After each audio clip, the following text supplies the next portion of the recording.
সামগ্রিকভাবে বাংলাদেশের কৃষি শ্রমশক্তির প্রায় ৪৫% নারী। উপকূলীয় এলাকায় এই হার আরও বেশি।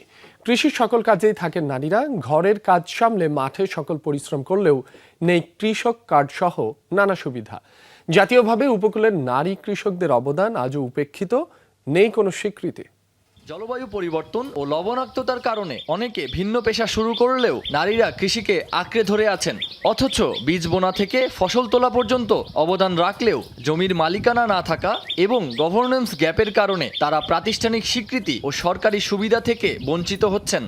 মোংলার আছে যে কৃষি করতে প্রধান বাধা হচ্ছে যে আপনার লবণাক্ততা। একটা সিজনে এই যে ফাল্গুন থেকে শুরু হয়, ফাল্গুন চৈত্র বৈশাখ জ্যৈষ্ঠ এই পর্যন্ত হচ্ছে যে লবণাক্ততার পরিমাণ খুবই বেশি থাকে, যেটা আপনার কৃষকরা, আমাদের মোংলার কৃষকরা এই সময়টাতে আর কি কৃষিটা ওইভাবে করতে পারে না। কিন্তু এছাড়া আপনি এই যে বৃষ্টির সিজন আসলে ওনারা আর কি এই ফসলটা শুরু করবে, চারা বলেন, তারপরে চারা লাগানো, কৃষি বিভিন্ন ধরনের যে সবজিগুলো আছে তারা এই টাইমটাতে বর্ষাকালে এবং শীতকালে যে সিজনটা এই টাইমটাতে ওনারা শুধু কৃষিটা করতে পারে। কিন্তু বর্ষাকালেও আবার সমস্যা আছে।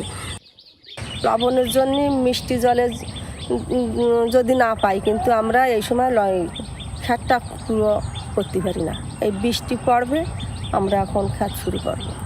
ওই শীতকালেতেই শুরু লবণাক্ত, শীতকাল পরেতেই শুরু। অত লবণাক্ত না থাকলে আমরা এতদিন আমরা সবজিতে ভরপুর থাকতাম। যদি দেখো ওই আর বছর আশ্বিন মাসে একটু বৃষ্টি হয়ে গেছে, আর শীতকালের মধ্যে কোনো বৃষ্টি নেই, তাই এই সমস্ত ফসলের দিয়ে হবে কি করে? সমস্যা তো অনেক রকমই আছে, যেমন যাতায়াত এর একটা ব্যাপার আছে, এগুলো পরিবহন করে নিয়ে যেতে অন্যটা গাড়ি ঠিক করে সবসময় ঠিক মতো পাওয়া যায় না, দেরিতে পৌঁছতে হয়, যার জন্য বাজার দরটাও কম আসে। আমাদের যে পানির কষ্টটা অনেক, আসলে আমরা যে খাবো, রান্না করব, গোসল করবো, এত দূরের কথা। খাওয়ার জন্য আমাদের কিনে খাতে হয় পানি, এবং যেদিক তাকাবেন এখন তো লবণ। বাংলাদেশের অধিকাংশ নারী কৃষি শ্রমের সাথে যুক্ত রয়েছে। পরিসংখ্যান দেখলে দেখা যায় যে এই সংখ্যা প্রায় ৭৪%। তারা সেই কৃষি উৎপাদন থেকে শুরু করে বাজারজাতকরণের যে বিভিন্ন পর্যায় রয়েছে সেই পর্যায়গুলোতে তারা কাজ করে তারা ভূমিকা রেখে থাকে এবং কৃষিকে তারা সচল রেখে থাকে। কিন্তু দুঃখজনক হলেও সত্য যে এই নারীরা বিভিন্ন ধরনের বৈষম্যের শিকার। উপকূলীয় অঞ্চলে যেখানে লবণাক্ততা দেখা যাচ্ছে সেই অঞ্চলের নারীরা আরও বেশি বৈষম্যের শিকার হচ্ছে। এই লবণাক্ততার কারণে তাদের কাজ বা তাদের পরিশ্রম আরও বেশি করতে হচ্ছে। কোনো কৃষি কার্ডও নাই, ফ্যামিলি কার্ডও নাই, শুনতেছি সরকার দিতে যাচ্ছে, তা কীভাবে পাবো? আমরা তো কিছুই পাই না, ক্ষেত খামার করি। আমি কৃষি করি, আমাদের সরকারি কোনো কৃষি কার্ড নাই, এবং আমরা এই প্রশিক্ষণ পেয়ে যে আমরা নিজেরা কৃষিকাজ করি, সে আমার পরিবারের যে সবজি চাহিদাটা আমরা মিটাই, এবং পাশাপাশি যাদের প্রয়োজন তাদের আমরা দিই, যখন অনেক হয় তখন বিক্রি করি। কৃষিখাতে যে চ্যালেঞ্জগুলি সেটা আসলে উপকূল বলে কথা না, আমি বলবো সমগ্র বাংলাদেশেরই চিত্র এটা।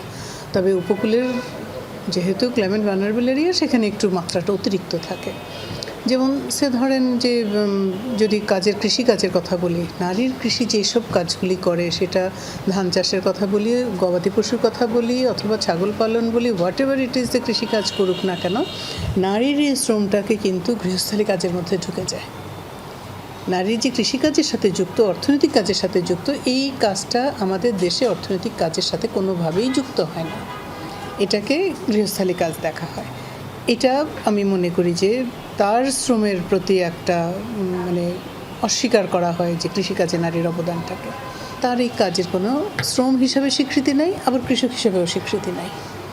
এই স্বীকৃতি না থাকার কারণে যেটা সে ডিপ্রাইভ হয়, যদি কোনো নারী লোন নিতে চায় সেটা সে পারে না, অথবা সে যদি নিজে চাষাবাদের জন্য যায় সেটা সে পারে না।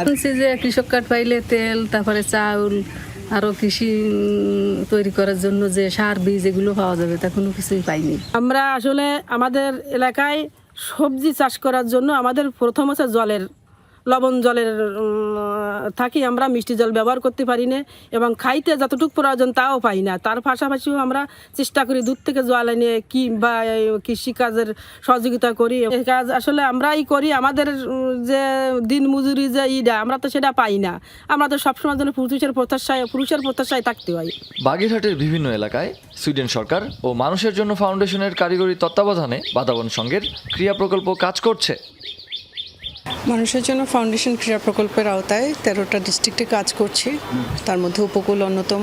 তো এই কাজ করতে গিয়ে নারী কৃষকদের সাথে যখন আমরা তাদেরকে সংগঠিত করি, প্রথমত যেটা দেখি যে তাদের মধ্যে আসলে সংগঠিত হওয়ার জায়গা থেকে যে কৃষক হিসেবে যে স্বীকৃতি সেইটা কম থাকে, নাই বলা যায়। তো সেই জায়গা থেকে মানুষের জন্য ফাউন্ডেশন মনে করে এই কাজের মধ্য দিয়ে আমরা কিছুটা একটা জায়গায় পৌঁছতে পেরেছি যে তাদের মধ্যে এই বোধটুকুনো তৈরি হয়েছে যে আমার স্বীকৃতিটা দরকার কাজের।